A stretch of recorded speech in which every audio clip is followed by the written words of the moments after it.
ಪ್ರಿಯ ವಿದ್ಯಾರ್ಥಿಗಳೇ, ತಮಗೆಲ್ಲರ ಬೆಳಗಿನ ಶುಭೋದಯ. ಈಗಾಗಲೇ ಹಿಂದಿನ ತರಗತಿಗಳಲ್ಲಿ ಸಂಖ್ಯೆಗಳು ಮತ್ತು ಸಂಖ್ಯಾ ಪದ್ಧತಿಯ ಪೂರ್ವಜ್ಞಾನ ಸಾಕಷ್ಟು ಮಾಹಿತಿಯನ್ನು ಈಗಾಗಲೇ ತಿಳಿದಿದ್ದೀರಿ. ಅದರ ಪುನರ್ಮನನದ ನಂತರ ಪ್ರಸ್ತುತ ಕಲಿಕಾಂಶಕ್ಕೆ ಸಾಗೋಣ. ಹಾಗಿದ್ದಾಗ ನಮ್ಮ ದೈನಂದಿನ ಜೀವನದಲ್ಲಿ ಹಲವಾರು ಸಂಖ್ಯೆಗಳನ್ನು ಪ್ರತಿನಿತ್ಯ ಬಳಸ್ತಾರೆ. ಅವುಗಳನ್ನು ಎಣಿಕೆ ಸಂಖ್ಯೆಗಳು ಅಂತ ಹೇಳ್ತಾರೆ. ಸಾಮಾನ್ಯವಾಗಿ ಎಣಿಕೆ ಸಂಖ್ಯೆಗಳನ್ನು ಎಲ್ಲಿಂದ ಹೇಳ್ತೀರಿ? 1, 2, 3 ಇತ್ಯಾದಿ ಅಂತ ಹೇಳ್ತೀವಿ. ಹಾಗಾದ್ರೆ 0 ಎಣಿಕೆ ಸಂಖ್ಯೆ ಆಗ್ತದ? ಇಲ್ಲ, 0 ಎಣಿಕೆ ಸಂಖ್ಯೆ ಆಗಲ್ಲ. ಹಾಗಾಗಿ ಎಣಿಕೆ ಸಂಖ್ಯೆಗಳನ್ನು ಸ್ವಾಭಾವಿಕ ಸಂಖ್ಯೆಗಳು ಅಂತ ಕರೀತಾರೆ. ಹಾಗಾದರೆ ಸ್ವಾಭಾವಿಕ ಸಂಖ್ಯೆಗಳನ್ನು ಸೂಚಿಸುವ ಸಂಕೇತ ಯಾವುದು? n ಎಂಬ ಸಂಕೇತದಿಂದ ಸ್ವಾಭಾವಿಕ ಸಂಖ್ಯೆಗಳನ್ನು ಸೂಚಿಸುತ್ತದೆ. ಹೌದು, ಹಾಗಾದರೆ ಸ್ವಾಭಾವಿಕ ಸಂಖ್ಯೆಗಳ ಉದಾಹರಣೆ ಕೊಡಿ. 1, 5, 7, 9 ಇತ್ಯಾದಿ. ಇದನ್ನ ಒಂದು ಗಣಾಂಶ ರೂಪದಲ್ಲಿ ಬರೆಯೋಣ. ಹೇಗಿದ್ರೆ x equals 1, 2, 3, 4 etc. ಸರಿನಾ? ಈ ಸ್ವಾಭಾವಿಕ ಸಂಖ್ಯೆಗಳ ಗಣಾಂಶವನ್ನು ನೋಡಿದಾಗ ಇಲ್ಲಿ ಕಂಡು ಬರುವಾಗ ಅತ್ಯಂತ ಚಿಕ್ಕ ಸಂಖ್ಯೆ ಯಾವುದು? ಆರಂಭಿಕ ಸಂಖ್ಯೆ ಯಾವತ್ತೂ ಕೂಡ ಚಿಕ್ಕ ಸಂಖ್ಯೆ ಆಗಿರುತ್ತೆ. ಆ ಸಂಖ್ಯೆ 1 ಅಂತ ಹೇಳ್ತಾರೆ. ಒಟ್ಟಾರೆ ಎಣಿಕೆ ಸಂಖ್ಯೆಗಳನ್ನ ಸ್ವಾಭಾವಿಕ ಸಂಖ್ಯೆಗಳು ಅಂತ ಹೇಳ್ತಾರೆ. ಕೌಂಟಿಂಗ್ ನಂಬರ್ಸ್ ಅಲ್ವಾ? ಸಾಮಾನ್ಯವಾಗಿ n ಎಂಬ ಸಂಕೇತದಿಂದ ಸೂಚಿಸ್ತೇವೆ. ಆದರೆ ಗಣಾಂಶ ಪದ್ಧತಿಯಲ್ಲಿ ಈ ರೀತಿ ಇರುತ್ತೆ. ಸ್ವಾಭಾವಿಕ ಸಂಖ್ಯೆಗಳ ಗಣವನ್ನು ಬರೆಯಬೇಕಾಗ n equals ಪುಷ್ಪವನ್ನು ಸೂಚಿಸ್ತೇವೆ. ಸಾಮಾನ್ಯ ಗಣಾಂಶ ಅಂದಾಗ 1, 2, 3 ಇತ್ಯಾದಿ. ನಂತರ ಮತ್ತೊಂದು ಸಂಖ್ಯೆಗಳ ವಿಧ ಬರುತ್ತೆ. ಆ ಸಂಖ್ಯೆಗಳು ಸ್ವಾಭಾವಿಕ ಸಂಖ್ಯೆಗಳಾಗಿರುತ್ತೆ. ಸ್ವಾಭಾವಿಕ ಸಂಖ್ಯೆಗಳನ್ನು ಒಳಗೊಂಡಿರುತ್ತೆ. ಆದರೆ ವಿಶೇಷವಾದ ಸಂಖ್ಯೆ 1 ಮಾತ್ರ ಸೇರ್ಪಡೆ ಆಗಿರುತ್ತೆ. ಹಾಗಾದರೆ ಆ ಸಂಖ್ಯೆ ಯಾವುದು? ಹೌದು, ತಟಸ್ಥ ಬಿಂದು. ತಟಸ್ಥ ಸಂಖ್ಯೆ ಯಾವುದು ಅಂತ ಹೇಳ್ತೇವೆ? ಮೂಲ ಸಂಖ್ಯೆನ 0. ಹಾಗಾದರೆ 0ನ್ನು ಒಳಗೊಂಡಿರೋ ಸ್ವಾಭಾವಿಕ ಸಂಖ್ಯೆಗಳನ್ನು ಪೂರ್ಣ ಸಂಖ್ಯೆಗಳು ಅಂತ ಕರೀತಾರೆ ಅಲ್ವಾ ಮಕ್ಕಳೇ? ಹೌದು, ಪೂರ್ಣ ಸಂಖ್ಯೆ ಯಾವುದರಿಂದ ಸೂಚಿಸ್ತೇವೆ? W ಎಂಬ ಸಂಕೇತದಿಂದ ಸೂಚಿಸ್ತೇವೆ ಅಲ್ವಾ ಮಕ್ಕಳೇ? ಪೂರ್ಣ ಸಂಖ್ಯೆಗಳು W ಎಂಬ ಸಂಕೇತದಿಂದ ಸೂಚಿಸಿದ್ರೆ, ಇಲ್ಲ ಹೇಳಿದ್ರೆ 0 ಹೊರಗೊಂಡ್ರೆ ಸ್ವಾಭಾವಿಕ ಸಂಖ್ಯೆ ಅಂದ್ರೆ ಸ್ವಾಭಾವಿಕ ಸಂಖ್ಯೆಗಳು ಧನಾತ್ಮಕ ಸಂಖ್ಯೆಗಳು, ಋಣಾತ್ಮಕ ಸಂಖ್ಯೆಗಳು. ಹೌದು, ಧನಾತ್ಮಕ ಸಂಖ್ಯೆಗಳು 0ನ್ನು ಒಳಗೊಂಡಿರುವ ಧನಾತ್ಮಕ ಸಂಖ್ಯೆಗಳು ಅಥವಾ ಸ್ವಾಭಾವಿಕ ಸಂಖ್ಯೆಗಳನ್ನು ಕರಿತೇವೆ, ಪೂರ್ಣ ಸಂಖ್ಯೆಗಳನ್ನು ಕರಿತೇವೆ. ಸಾಮಾನ್ಯವಾಗಿ ಪೂರ್ಣ ಸಂಖ್ಯೆಗಳನ್ನು W ಎಂಬ ಸಂಕೇತದಿಂದ ಸೂಚಿಸ್ತೇವೆ. ಹಾಗಾದರೆ ಇದನ್ನ ಗಣಾಂಶ ಪದ್ಧತಿಯಲ್ಲಿ ಬರೆದ್ರೆ W equals 0, 1, 2, 3 ಇತ್ಯಾದಿ. ಈ ರೀತಿ ಬರ್ತೇವಲ್ಲ. ಹಾಗಾದ್ರೆ ಇನ್ನೊಂದು ಸಂಖ್ಯಾ ಪದ್ಧತಿಗೆ ಬಂದರೆ ಆ ಸಂಖ್ಯೆಗಳು 0ನ್ನು ಒಳಗೊಂಡಿವೆ, ಧನಾತ್ಮಕ ಸಂಖ್ಯೆಯನ್ನು ಒಳಗೊಂಡಿವೆ, ಋಣಾತ್ಮಕ ಸಂಖ್ಯೆಯನ್ನು ಒಳಗೊಂಡಿವೆ. ನೋಡಿ, 0ನ್ನು ಒಳಗೊಂಡಿದೆ, ಧನಾತ್ಮಕ ಸಂಖ್ಯೆಯನ್ನು ಒಳಗೊಂಡಿದೆ, ಋಣಾತ್ಮಕ ಸಂಖ್ಯೆಯನ್ನು ಒಳಗೊಂಡಿದೆ. ಹಾಗಾದರೆ ಆ ಸಂಖ್ಯೆಗಳ ವಿಧ ಯಾವುದು? ಹೌದು, ಪೂರ್ಣಾಂಕಗಳು ಅಂತ ಹೇಳ್ತೇವೆ. 0ನ್ನು ಒಳಗೊಂಡಿರುವ ಧನಾತ್ಮಕ ಮತ್ತು ಋಣಾತ್ಮಕ ಪೂರ್ಣ ಸಂಖ್ಯೆಗಳ ಗಣವನ್ನು ಪೂರ್ಣಾಂಕಗಳು ಅಂತ ಹೇಳ್ತೇವೆ. ಸಾಮಾನ್ಯವಾಗಿ ಪೂರ್ಣಾಂಕಗಳನ್ನು Z ಎಂಬ ಸಂಕೇತದಿಂದ ಸೂಚಿಸ್ತೇವೆ. ಈ ಉದಾಹರಣೆಗೆ ಬರೆಯುವಾಗ ಮೊದಲು ಋಣಾತ್ಮಕ ಸಂಖ್ಯೆ ಬರೀತೇವೆ, ನಂತರ ತಟಸ್ಥ ಸಂಖ್ಯೆ ಅಥವಾ ಮೂಲ ಬಿಂದು ಬರೀತೇವೆ. ಮೂಲ ಬಿಂದುವಿನಿಂದ ಹೊರಗಡೆ ಬರುವಂತಹ ಯಾವುದು? ಧನಾತ್ಮಕ ಸಂಖ್ಯೆಗಳು. ಈ ರೀತಿ ಗಣಾಂಶ ಬರೀತೇವೆ. ನೀವು ಸಂಖ್ಯಾ ರೇಖೆಯನ್ನು ಗಮನಿಸಿದಾಗ ಆ ಸಂಖ್ಯಾ ರೇಖೆಯಲ್ಲಿ ಸಹಿತ 0ಯಿಂದ ಹೊರಗಡೆ ಬರುವಂಥದ್ದು ನಿಮ್ಮ ಅರ್ಧಪಟ್ಟಿ ಕೇಳಿದಿಲ್ಲ, ಅದು ಬರುವಂಥದ್ದು ಎಲ್ಲವೂ ಕೂಡ ಧನಾತ್ಮಕ ಸಂಖ್ಯೆಗಳು. ಎಡಭಾಗ ಬರುವಂಥದ್ದೆಲ್ಲವೂ ಕೂಡ ಋಣಾತ್ಮಕ ಸಂಖ್ಯೆಗಳು. ಹೌದು, ಈಗ ಮುಂದುವರೆದ ಹೋದ್ರೆ ಇಲ್ಲಿ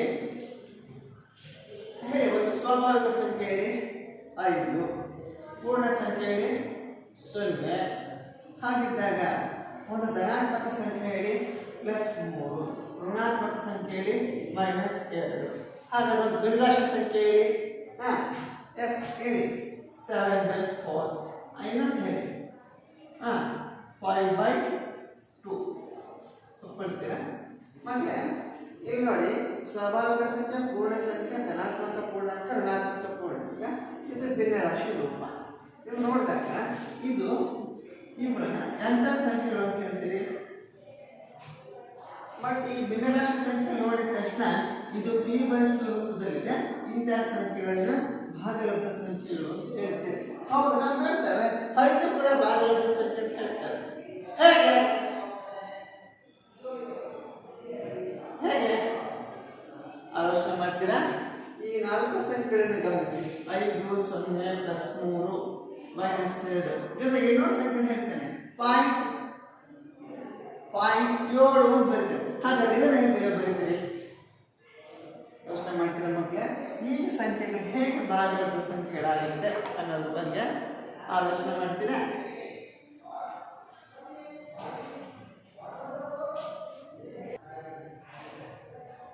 ನೋಡಿ ಮಕ್ಕಳೇ, ಭಾಗಲಬ್ಧ ಸಂಖ್ಯೆಗಳೊಳಗೆ ಸಾಮಾನ್ಯವಾಗಿ ಭಿನ್ನರಾಶಿ ರೂಪದಲ್ಲಿ ಬರುವಂಥ ಎಲ್ಲ ಸಂಖ್ಯೆಗಳನ್ನು ಕೂಡ ಭಾಗಲಬ್ಧ ಸಂಖ್ಯೆಗಳು ಹೇಳ್ತಾರೆ.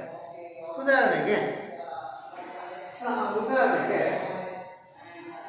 ಭಾಗಲಬ್ಧ ಸಂಖ್ಯೆಗಳನ್ನು p/q ರೂಪದಲ್ಲಿ ವ್ಯಕ್ತಪಡಿಸಬಹುದಾದ ಸಂಖ್ಯೆಗಳನ್ನ ಭಾಗಲಬ್ಧ ಸಂಖ್ಯೆಗಳು ಅಂತ ಕರೀತಾರೆ. ಹಾಗಾದ್ರೆ ಇದನ್ನ q ಎಂಬ ಸಂಕೇತದಿಂದ ಸೂಚಿಸ್ತೇವೆ. q ಎಂಬ ಸಂಕೇತದಿಂದ. ಹಾಗಾದ್ರೆ q ಈಕ್ವಲ್ಸ್ p/q ರೂಪದಲ್ಲಿ ವ್ಯಕ್ತಪಡಿಸ್ತೀವಿ ಅಂದಾಗ p/q such that p, q belongs to z. ಅಂದ್ರೆ p ಮತ್ತು q ಪೂರ್ಣಾಂಕಗಳಾಗಿರ್ಬೋದು. ಆ ಪೂರ್ಣಾಂಕ ಧನಾತ್ಮಕ ಅಥವಾ ಋಣಾತ್ಮಕ ಅಥವಾ ತಟಸ್ಥ ಆಗಿರ್ಬೋದು. ಆದರೆ ತಟಸ್ಥ ಹಾಗಂಗಿಲ್ಲ, but q not equals to 0 ಅಂತ ಹೇಳ್ತಾರೆ. ಓಕೆ, ಈಗ ನೋಡಿ ಉದಾಹರಣೆ ಬಂದ್ರೆ q ಈಕ್ವಲ್ಸ್ ನೋಡಿ 3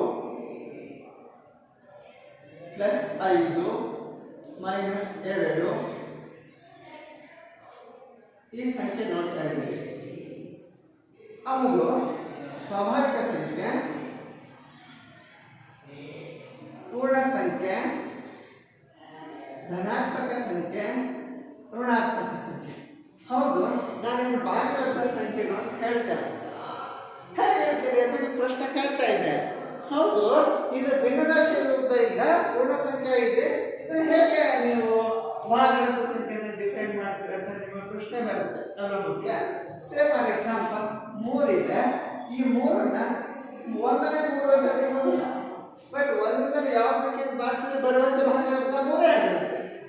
ಆಗ ಇಲ್ಲಿ ನೀಡಿರುವ ಯಾವುದೇ ಪೂರ್ಣಾಂಕಗಳಾಗಿರ್ಬೋದು ಅದನ್ನ p/q ರೂಪದಲ್ಲಿ ಬರೆದಾಗ ಮಾತ್ರ ಅದು ಭಾಗಲಬ್ಧ ಸಂಖ್ಯೆ ಅಂತ ಆಗ್ತದೆ. ಆಗ್ಬೋದ? ಈ ರೀತಿ ಡಿಫೈನ್ ಮಾಡ್ತಾರೆ. ಅದೇ ಹೇಳ್ತೀರಾ? ಇನ್ನೊಂದು ಸಂಖ್ಯೆ ಹೇಳ್ತೇನೆ, ಈಗ 0.7 ಅಂತ ಬರೀತಾನೆ. ಇದು ಒಂದು ದಶಮಾಂಶ ಸಂಖ್ಯೆ ತಾನೆ. ಹೌದು, ಈ ದಶಮಾಂಶ ಸಂಖ್ಯೆ ಹೇಗೆ ಭಾಗಲಬ್ಧ ಸಂಖ್ಯೆ ಆಗುತ್ತೆ ಅಂತ ನೀವು ಕೇಳ್ತೀರಿ ಅಲ್ವಾ? ನಿಮಗೆಲ್ಲರೂ ಕೂಡ ಗೊತ್ತಿದೆ 0.7 ಇದೆ. ಇದನ್ನ ಭಿನ್ನರಾಶಿ ಬರೀ ದಶಮಾಂಶ ಸಂಖ್ಯೆಯನ್ನ ದಶಮಾಂಶ ಬಿಂದುವನ್ನು ಏಕಾಂಶವೆಂದು ಪರಿಗಣಿಸಬೇಕು. ಏಕಾಂಶ ದಶಾಂಶ ಅಂತ ಹೇಳ್ತೀವಿ. ದಶಾಂಶ ಸ್ಥಾನದಲ್ಲಿರೋ ಸಂಖ್ಯೆ ಯಾವುದು? 7.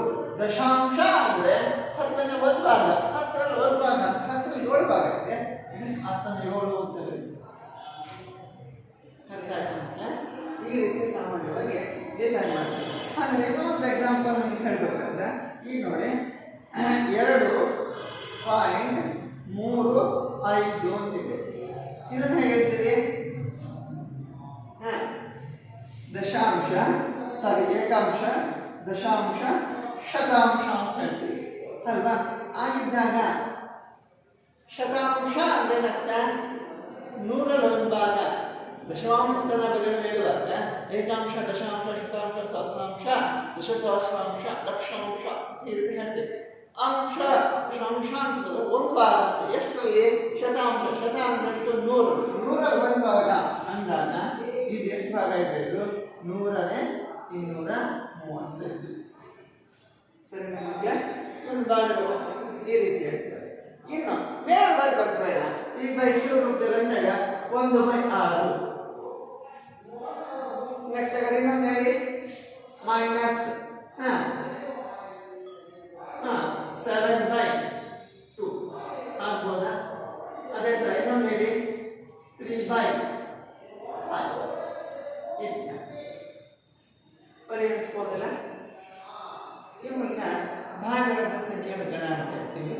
ಈಗ ನಿಮಗೆ ಗೊತ್ತಾಯ್ತು ಭಾಗಲಬ್ಧ ಸಂಖ್ಯೆಗಳನ್ನು ಸಾಮಾನ್ಯವಾಗಿ P/Q ರೂಪದಲ್ಲಿರ್ತಕ್ಕಂಥ ಸಂಖ್ಯೆಗಳನ್ನ ಭಾಗಲಬ್ಧ ಸಂಖ್ಯೆಗಳು ಅಥವಾ P/Q ರೂಪದಲ್ಲಿ ವ್ಯಕ್ತಪಡಿಸಬಹುದಾದ ಸಂಖ್ಯೆಗಳನ್ನ ಭಾಗಲಬ್ಧ ಸಂಖ್ಯೆಗಳು ಅಂತ ಕರೀತಾರೆ. ಓಕೆ, ಇಲ್ಲಿ ನೀಡಿರುವಂತಹ ಪೂರ್ಣಾಂಕಗಳನ್ನ P/Q ರೂಪದಲ್ಲಿ ಬರೆದು ಆಗ ಇವು ಭಾಗಲಬ್ಧ ಸಂಖ್ಯೆಗಳಾಗ್ತವೆ. Hence Q equals P/Q such that P, Q belongs to Z but Q not equals to 0. ಇದು ಕಂಡೀಷನ್ ಇದೆ. Q not equals to 0 ಅಂದಾಗ Q ನ ಬೆಲೆ ಛೇದದಲ್ಲಿ 0 ಇರಲ್ಲ ಅಂತ ಅರ್ಥ. ಓಕೆ, ನಮ್ಮ ಒಂದು ಸಂಖ್ಯೆಗಳಿರುತ್ತೆ. ಇದು ಉದಾಹರಣೆಗಳು ಹೇಳ್ತೇವೆ. ಭಾಗಲಬ್ಧ ಸಂಖ್ಯೆಗಳ ಗಣಗಳನ್ನು ಬರೆಯಲಿದ್ದಾಗ Q equals 3 + 5 + 4 -2 0.7 6ನೇ 1 2ನೇ -7 5ನೇ 3 ಇದೇ ಸಂಖ್ಯೆ ನಾವು ಓದಿಸ್ಬೇಕು. ಯಾವುದೇ ಸಂಖ್ಯೆಗಳನ್ನ ನಾವು ಹಾಗಿದ್ದಾಗ ಗೃಹ ಕೆಲಸದಲ್ಲಿ ಬರ್ಕೊಳ್ತೀರಿ. ಪ್ರಶ್ನೆ: ಸ್ವಾಭಾವಿಕ ಸಂಖ್ಯೆ, ಪೂರ್ಣ ಸಂಖ್ಯೆ, ಪೂರ್ಣಾಂಕಗಳು ಮತ್ತು ಭಾಗಲಬ್ಧ ಸಂಖ್ಯೆಗಳು ಎಂದರೇನು?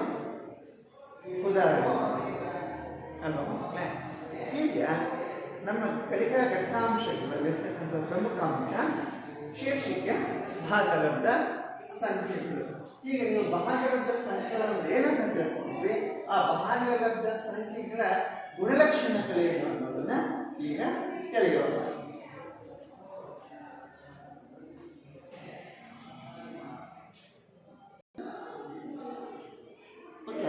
ಈಗಾಗಲೇ ಕೆಲವು ಸಂಖ್ಯಾ ಪದ್ಧತಿಯ ಮೂಲಾಂಶಗಳನ್ನು ತಿಳ್ಕೊಂಡ್ರೆ ಈಗ ನಾವು ತಿಳಿಯಬೇಕಾಗಿರ್ತಕ್ಕಂಥ ಮೂಲ ವಿಷಯ ಭಾಗಲಬ್ಧ ಸಂಖ್ಯೆಗಳ ಗುಣಲಕ್ಷಣಗಳು.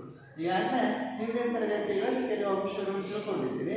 ಅದನ್ನು ಹೇಗೆ ಉದಾಹರಣೆಗಳ ಮೂಲಕ ಅರ್ಥೈಸಬಹುದು ಅನ್ನೋದನ್ನ ನೋಡೋಣ.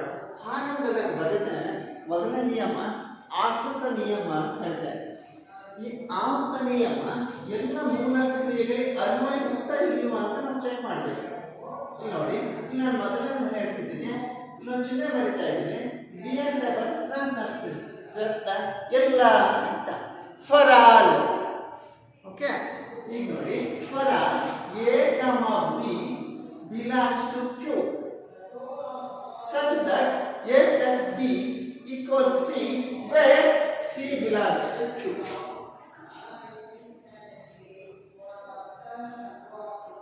ಪಠ್ಯಕ್ರಮದಲ್ಲಿ ಆರಂಭದಲ್ಲಿ ಈ ಹೇಳಿಕೆ ಹೇಳಿಲ್ಲ, ಉದಾಹರಣೆಗಳ ಮೂಲಕ ಈ ಹೇಳಿಕೆಗೆ ಬಂದಿದ್ದಾರೆ ಅವರು. ಬಟ್ ನಾನು ಹೇಳಿಕೆಯಿಂದ ಉದಾಹರಣೆ ಬರ್ತಾರೆ. ನೋಡಿ ಮಕ್ಕಳೇ, ಇಲ್ಲೊಂದು ಉದಾಹರಣೆ ತಗೊಳ್ತೀನಿ.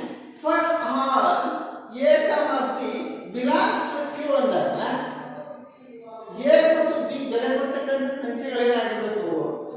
ಅವು ಭಾಗಲಬ್ಧ ಸಂಖ್ಯೆಗಳೇ ಆಗಿರ್ಬೇಕು. ಹಾಗಿದ್ದಾಗ ಇಲ್ಲಿ ಎರಡು ಸಂಖ್ಯೆಗಳು ಕೊಡ್ತಾನೆ. For all 1/4, 1/2 belongs to Q such that ನೀವು ನೋ ನಂಬರ್ ನೋಡಿದ್ರೆ ತಿಳಿದಿರ್ತಕ್ಕಂಥ ಸಂಖ್ಯೆಗಳು ಮತ್ತೇನು ತಗೊಂಡಿಲ್ಲ. ನೋಡಿ ಇಲ್ಲಿ 1/4 ಪ್ಲಸ್ 1/2 ಅಂತ ತಗೊಂಡೆ. ಕಾಲು ಪ್ಲಸ್ ಅರ್ಧ ಅಲ್ವಾ ಮಕ್ಕಳೇ? ಇಲ್ಲಿ 2 ಮತ್ತು 4ರ ಸಹ 4 ಆಗ್ತದೆ. 4 × 4 2 × 4 2 × 2 ಹೇಗೆ 3/4 ಬಂತು. ಹಾಗಾದ್ರೆ 3/4 ಅಂದ್ರೆ ಇದು ಎಂತ ಸಂಖ್ಯೆ ಇದು? ಒಂದ್ ಸೆಕೆಂಡ್, ಇದೊಂದು ಭಾಗಲಬ್ಧ ಸಂಖ್ಯೆ ಅಲ್ವಾ ಮಕ್ಕಳೇ? ಸೊ ನಾನು ಬಂದಂತ ಉತ್ತರ a + b = c ಅಂತ ಹೇಳ್ತಾ ಇದ್ವಿ. a ಮತ್ತು ಬಿ ಗಳ ಸಂಖ್ಯೆ ಸಿ ಆಗಿದೆ ಯಾವಾಗ ಅದು ಭಾಗಲಬ್ಧ ಸಂಖ್ಯೆ ಆಗಿದ್ದಾಗ. So has this will belongs to Q. ಅಂದ್ರೆ ಈ ಆವರ್ತ ನಿಯಮ ಸಂಕಲನ ಕ್ರಿಯೆಗೆ ಅನ್ವಯಿಸುತ್ತದೆ ಅಂತ ಹೇಳಿ ಹಾಕಬಹುದು ಮಕ್ಕಳೇ. ಈಗ ಇನ್ನೊಂದು ಎಕ್ಸಾಂಪಲ್ ತಗೊಳ್ತೇನೆ. For all a comma b belongs to q such that a minus b equals c where c belongs to q. ಅಂದ್ರೆ ನಮ್ಮ ಮೂಲ ಕ್ರಿಯೆ ಅಳವಡಿಸಿರ್ತಕ್ಕಂಥದ್ದು ಇಲ್ಲಿ ವ್ಯವಕರಣ ಕ್ರಿಯೆ ಹೋಗ್ತಾ ಇದೆ ಅಲ್ವಾ ಮಕ್ಕಳೇ. ಹಾಗಿದ್ದಾಗ ಈಗ ತಗೊಳ್ಳಿ. For all a comma b ಅಂತ ಹೇಳ್ತಿರ್ತಾನೆ. a comma b ಅಂತ ಹೇಳಿದಾಗ ಕಾಣ್ತಾ ಇದೆಯಾ ಇಲ್ಲಿ ನಾನು a ಬೆಲೆಗೆ ಮತ್ತೊಂದು ಸಂಖ್ಯೆ ತಗೊಳ್ಬೋದಾ? 3/4 1/4. 3/4 1/4 ನೋಟ್ ನಂಬರ್ಸ್ ನಿಮಗೆ ಗೊತ್ತಿದೆ. ಮುಖ್ಯ ಭಾಗ ಕಾರಣ which belongs to q. Okay, such that a minus b ಈ ಎರಡು ಭಿನ್ನರಾಶಿಗಳ ವ್ಯವಕಲನ ಮಾಡಿದಾಗ ನಿಮಗೆ ಬರುವಂತಹ ಉತ್ತರ ಒಂದು ಭಾಗಲಬ್ಧ ಸಂಖ್ಯೆನೇ ಆಗಿರಬೇಕು. ಆಗ ವ್ಯವಕಲನ ಆವರ್ತ ನಿಯಮ ಅನ್ವಯಿಸುತ್ತದೆ ಅಂತ ಹೇಳ್ತಾರೆ. ಹಾಗಿದ್ದಾರೆ ನೋಡಿ ಮಕ್ಕಳೇ. 3/4 minus 1/4 equals ಲಾಸ್ 4 ಆಗುತ್ತೆ. 3ರಲ್ಲಿ 1 ಕಳೆದ್ರೆ ಬರುತ್ತೆ 2/4. ಈ ಭಿನ್ನರಾಶಿ ಭಾಗ ಆಗುತ್ತಲ್ವಾ 2 2 2 4. ಯಾಕೆ ನಿಮಗೆ ಬಂದಂತಹ ಉತ್ತರ ಎಷ್ಟು? 1/2. ಹಾಗಿದ್ದಾಗ 1/2 ಏನಾಯ್ತು? which will belongs to q. ಸರಿನಾ ಮಕ್ಕಳೇ? ಕಾಣಿಸ್ತಾ ಇದೆಯಾ? ಹಾಗಾದ್ರೆ ಭಾಗಲಬ್ಧ ಸಂಖ್ಯೆಗಳಿಗೆ ಭಾಗಲಬ್ಧ ಸಂಖ್ಯೆಗಳ ಆವರ್ತ ನಿಯಮಕ್ಕೆ ವ್ಯವಕಲನ ಕ್ರಿಯೆ ಅನ್ವಯಿಸುತ್ತದೆ. ಹಾಗಿದ್ದಾಗ ಮತ್ತೊಂದು ಕ್ರಿಯೆ ಗುಣಾಕಾರ ಕ್ರಿಯೆ. For a comma b belongs to q such that a into b equals c where c belongs to q. ಅಲ್ವಾ ಮಕ್ಕಳೇ? ಈಗ ನೋಡಿ ನಾನು ಇಲ್ಲಿ ಎರಡು ಸಂಖ್ಯೆಗಳು ತಗೊಂತೀನಿ. ಫಾರ್ ಆಲ್ 6/9 ಹಾಗೆ ಇನ್ನೊಂದು ಭಿನ್ನರಾಶಿ ಹೇಳಿ minus 21/4 ಕಾಣ್ತಾ ಇದೆಯಾ? So which will belongs to q such that a ಗೆ 6/9 ತಗೊಂಡಿದ್ದೀನಿ, b ಗೆ -21/4 ತಗೊಂಡಿದ್ದೀನಿ. ಹಾಗಿದ್ದಾಗ a into b ಅಂತ ಹೇಳಿದ್ರೆ a ಬೆಲೆ 6/9, b ಬೆಲೆ -21/4 ಕಾಣ್ತಾ ಇದೆಯಾ ಮಕ್ಕಳೇ? ಈಗ ನೋಡಿ ನಾನು ಹೊರೆ ಗುಣಾಕಾರ ಮಾಡ್ತೀನಿ. 3 × 6 3 3 9, 3 × 3 3 21 -7. ಯಾಕೆಂದ್ರೆ 2 × 2 4. ನನಗೆ ಬಂದಂತಹ ಉತ್ತರ -7/2. ಇದೇನಾಯಿತು? Belongs to q. -7/2 ಅನ್ನೋದೊಂದು ಏನಾಯಿತು? ಭಾಗಲಬ್ಧ ಸಂಖ್ಯೆ.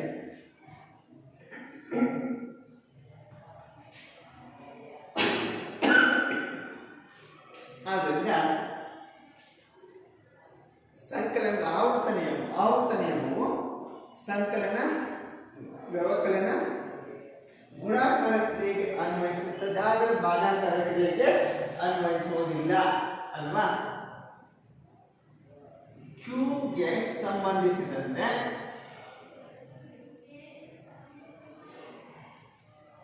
ಆವರ್ತ ನಿಯಮವು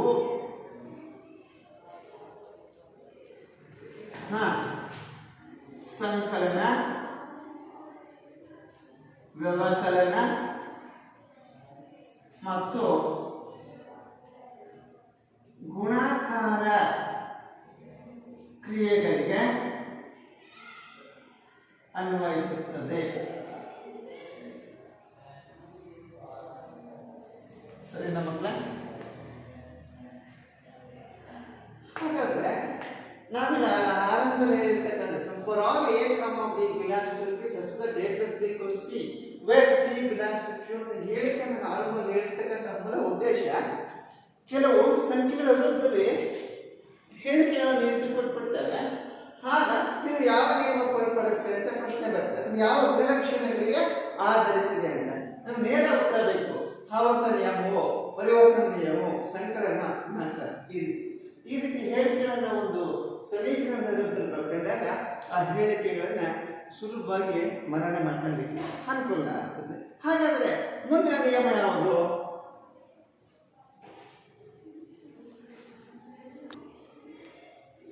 ನೋಡಿ, ಎರಡನೇ ನಿಯಮಕ್ಕೆ ಬಂದಾಗ ಪರಿವರ್ತನೀಯ ನಿಯಮ ಅಂತ ಹೇಳ್ತೇವೆ. ಇಲ್ಲಿ ಪರಿವರ್ತನೀಯ ನಿಯಮ ಸಂಕಲನ ಕ್ರಿಯೆಗೂ ಅನ್ವಯಿಸುತ್ತೆ, ವ್ಯವಕಲನ ಕ್ರಿಯೆಗೆ ಅನ್ವಯಿಸಲ್ಲ, ಗುಣಾಕಾರ ಕ್ರಿಯೆಗೆ ಅನ್ವಯಿಸುತ್ತೆ, ಭಾಗಾಕಾರ ಕ್ರಿಯೆಗೆ ಅನ್ವಯಿಸಲ್ಲ. ಅಲ್ವಾ ಮಕ್ಕಳೇ? ಅದನ್ನ ಹೇಳಿಕೆ ನೀತಿ ಬರ್ತೇವೆ. For all a comma b belongs to Q such that a plus b equals b plus a which belongs to Q.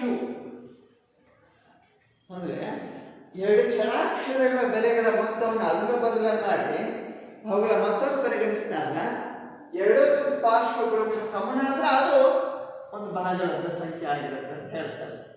ಸರಿ, ಒಂದು ಸರಳವಾದ ಉದಾಹರಣೆ ಅಂದರೆ ಹೋಗೋಣ. ಫಾರ್ ಆಲ್ ನೋಡಿ ಮತ್ತೆ -2/9, 4/5 belongs to Q. ಹಾಗೇನೆ ಇಲ್ಲಿ a ಬೆಲೆ -2/9 ಪ್ಲಸ್ b ಬೆಲೆ 4/5 ಕಾಣ್ತಾ ಇದೆಯಾ? So which is equal to, ಈಗ ಇದನ್ನ ರಿವರ್ಸ್ ಬರ್ಕೊಳ್ತೇನೆ. 4/5 -2/9 ಒಪ್ಕೊಳ್ತೀರಾ? ಹಾಗಾದ್ರೆ ಇಲ್ಲಿ ನಾವು ಲಾಸ್ ಆನ್ ಕಂಡುಹಿಡಿಯಬೇಕು. 9 ಭಾಜ್ಯ ಸಂಖ್ಯೆ, 5 ಅವಿಭಾಜ್ಯ ಸಂಖ್ಯೆ. ಹಾಗಾದ್ರೆ ಭಾಜ್ಯ ಸಂಖ್ಯೆ ಮತ್ತು ಅವಿಭಾಜ್ಯ ಸಂಖ್ಯೆಗಳ ಲಾಸಹ ಅವುಗಳ ಗುಣಲಬ್ಧವೇ ಆಗಿರುತ್ತೆ. ಹಾಗಾದ್ರೆ 9 ಮತ್ತು 5ರ ಲಾಸಹ 45. 9ಗೆ 45 ಅಂಶಕ್ಕೆ 5 ಭಾಗಲಬ್ಧ ಗುಣಿಸಿ 5ರ 10 -10. ಹೇಗೇನೆ 5 ಬೋಟ್ಲು 45, 9 36. ಅಗೇನ್ ಬಲಪಾರ್ಶ್ವದಲ್ಲೂ ಕೂಡ ಲಾಸಹ 45 ಆಗುತ್ತೆ. ನೋಡಿ, 5 ಬೋಟ್ಲೆ 45, 9 36, 9 45, 5ರ 10. ಅಲ್ವಾ ಮಕ್ಕಳೇ? ಈಗ 36 10 ಕಳೆದ್ರೆ ಬರುತ್ತೆ 26 ಬರುತ್ತಲ್ವಾ? ಪ್ಲಸ್ 26 ಬೈ 45 ಈಕ್ವಲ್ಸ್ ಇದು ಕೂಡ 26 ಬೈ 45. ಹಾಗಿದ್ದಾಗ 26/47 ಅಂತ ಹೇಳ್ತೇವೆ. ಈ ಭಿನ್ನರಾಶಿಯನ್ನು ಮತ್ತೆ ಪುನಃ ಸಂಕ್ಷಿಪ್ತಗೊಳಿಸಲಿಕ್ಕೆ ಸಾಧ್ಯತೆ ಇದೆಯಾ? ಇಲ್ಲ. ಆದ್ರಿಂದ ಇದು p/q ರೂಪದಲ್ಲಿ ಇದ್ದಾನೆ. ಸೊ ಹಾಗಿದ್ದ ಎರಡು ಪಾರ್ಶ್ವ ಸಮ ಆದಾಗ ಇದೊಂದು ಭಾಗಲಬ್ಧ ಸಂಖ್ಯೆ ಆಗುತ್ತೆ ಅಲ್ವಾ? ಈಗ ನೋಡಿ, ಹಾಗಿದ್ದಾಗ ಪರಿವರ್ತನಾ ನಿಯಮ ಸಂಕಲನ ಕ್ರಿಯೆಗೆ ಅನ್ವಯಿಸುತ್ತೆ ಅಂತ ಹೇಳ್ತೇವೆ. ಆದ್ರೆ ಭಾಗಲಬ್ಧ ಸಂಖ್ಯೆಗೆ ಅನ್ವಯಿಸಲ್ಲ, ವ್ಯವಕಲನ ಕ್ರಿಯೆಗೆ. ಸೊ ಅದಕ್ಕೊಂದು ಉದಾಹರಣೆ ಈ ರೀತಿ ಹೇಳ್ಬೋದು ನಾವು. For all a, b belongs to Q, a minus b equals b minus a which belongs to Q ಅಂತ ಹೇಳ್ತೇವೆ. ಈಗ ಯಾವ್ದಾದ್ರು ಎರಡು ಸಂಖ್ಯೆ ತಗೊಳ್ಳಿ. ಹೀಗೆ ನೋಡಿ, for all 1/2, 1/4 which belongs to Q. But ಹೀಗೆ ನೋಡಿ, a ಬೆಲೆ 1/2, b ಬೆಲೆ 1/4. ಬಲಪಾರ್ಶ್ವಕ್ಕೆ ಬಂದಾಗ ಹತ್ತಿರ ಬದಲು ಮಾಡಿ b ಬೆಲೆ 1/4, a ಬೆಲೆ 1/2 ಆಗುತ್ತೆ. ಸೊ ಅರ್ಧದಲ್ಲಿ ಕಾಲ್ ಭಾಗ ಕಳೆದ್ರೆ ಕಾಲ್ ಭಾಗ ಬರುತ್ತೆ. ಹೀಗೆ ನೋಡಿ, ಮೈನಸ್ ಕಾಲ್ ಭಾಗ ಕಳೆದ್ರೆ ಮೈನಸ್ ಕಾಲ್ ಭಾಗ ಬರುತ್ತೆ. ಎರಡು ಸಮ ಆಗುತ್ತಾ? ಸಾಧ್ಯವಿಲ್ಲ. ಆದ್ರಿಂದ ವ್ಯವಕಲನ ಕ್ರಿಯೆ ಅನ್ವಯಿಸಲ್ಲ. ಯಾವುದಕ್ಕೆ? ಭಾಗಲಬ್ಧ ಸಂಖ್ಯೆಗಳಿಗೆ. ಹಾಗಾದ್ರೆ ಮುಂದಿನ ಕ್ರಿಯೆ ಯಾವುದಂದ್ರೆ ಮೂಲ ಕ್ರಿಯೆ ಅಂದಾಗ ಗುಣಾಕಾರ ಕ್ರಿಯೆಗೆ ಹೋಗ್ತದೆ.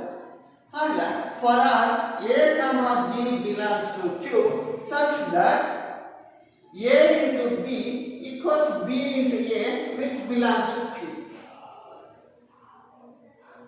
ಆಗ್ಬೋದಾ? ಎಕ್ಸಾಂಪಲ್ ಕೊಡಿ. For A comma b belongs to Q ಅಂತ ಹೇಳಿದಾಗ ಎ ಬೆಲೆ ಒಂದು ಯಾವ್ದಾದ್ರು ಬಿಂದು ರಾಶಿ ತಗೊಳ್ಳಿ. 3/4 ಎ ಬೆಲೆ ಅಂದ್ರೆ ಬಿ ಬೆಲೆ 5/2 ಅಂತ ಪರಿಗಣಿಸ್ತಾರೆ. ಆಗ್ಬೋದಾ? Such that A into B ಅಂತ ಹೇಳಿದಾಗ ಎ ಇಂಟು ಬಿ ಅಂದಾಗ 3/4 ಇಂಟು 5/2 ಅಗೇನ್ 5/2 ಇಂಟು 3/4 ಇವೆರಡನ್ನು ಗುಣಾಕಾರ ಮಾಡಿ ಅಂಶ ಅಂಶ ಛೇದ ಛೇದ ಇನ್ಮೂಲೆ 15/8 ಈಕ್ವಲ್ಸ್ 15/8 ಎರಡು ಕಡೆ ಸಮ ಇದೆ. ಆದ್ರಿಂದ ಗುಣಾಕಾರ ಕ್ರಿಯೆ ಅನ್ವಯಿಸುತ್ತೆ ಅಂತ ಹೇಳ್ತೀವಿ. ಆದ್ರೆ ಭಾಗಾಕಾರ ಕ್ರಿಯೆ ಅನ್ವಯಿಸಲ್ಲ. ಓಕೆ, ಆದ್ರಿಂದ ಕ್ಯೂಗೆ ಸಂಬಂಧಿಸಿದಂತೆ ಪರಿವರ್ತನಾ ನಿಯಮವು ಸಂಕಲನ ಮತ್ತು ಗುಣಾಕಾರ ಕ್ರಿಯೆಯು ಸಂಕಲನ ಮತ್ತು ಗುಣಾಕಾರ ಕ್ರಿಯೆಗೆ ಕ್ಯೂಗೆ ಸಂಬಂಧಿಸಿದಂತೆ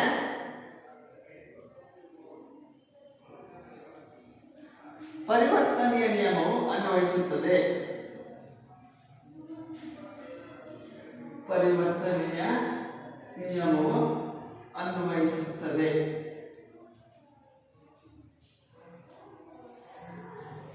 ಸರಿನಾ? ಹೌದು, ನೀವು ಭಾಗಲಬ್ಧ ಸಂಖ್ಯೆ ಅನ್ವಯಿಸಲ್ಲ ಅಂತ ಹೇಳಿ ಭಾಗಕಾರಕ್ರಿಯೆ ಹಲೋ ಮಕ್ಕಳೇ, ಈ ರೀತಿ ಪರಿವರ್ತನಾ ನಿಯಮವನ್ನು ದೃಷ್ಟಾಂತೀಕರಿಸ್ತೇವೆ. ಹಾಗಿದ್ದಾಗ ಮುಂದಿನ ನಿಯಮದ ಬಗ್ಗೆ ಆಲೋಚನೆ ಮಾಡೋಣವಾ?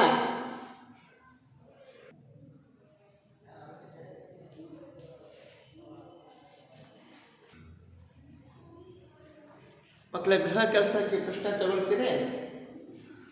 ಎ = 2/7 ಮತ್ತು ಬಿ = 5/7 ಆದಾಗ ಕ್ಯೂಗೆ ಅನ್ವಯಿಸುವಂತೆ ಆವೃತ್ತ ನಿಯಮ ಮತ್ತು ಪರಿವರ್ತನೀಯ ನಿಯಮವನ್ನು ತಾಳೆ ಮಾಡ್ತೀರಲ್ವ ಮಕ್ಕಳೇ?